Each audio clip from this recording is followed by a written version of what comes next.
So di ata sa karon sa simbahan madol kay nagsimba matag first mass madol. Mao ni atong update sa Anda Bohol madol nga atong lugar nga natawhan.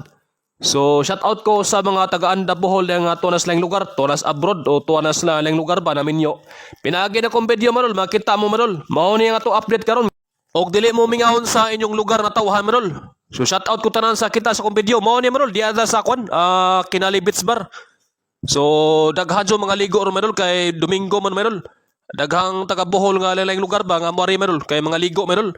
Mas maayo mga idol nga musayo mo ari medol para makapwesto mo ba o dire medol oh. Mindot dire pwestuha medol kay kwan kanang landungon mito medol. Dili sa kwan ba atbang sa adlaw gyud. So mo ni ang prawn sa kwa medol Kinali Beach Bar oh. Grabing mindota medol wa pa mi nga ligo medol. Karo mga alas 10 medol magabot-abot ang mga tao dire medol. Shout out ko dia pure taga Bohol. Labi na katas dire sa Anda Bohol. Oh, naitalisay medol oh. Mindot dire magpisto medol oh. Mga tagay-tagay ba. Mga subasugba medol. Oh, sos kamindota kayo medol eh. Shout out ko tanan sa nakita sa akong video. Ari na mo medol sa Anda Bohol.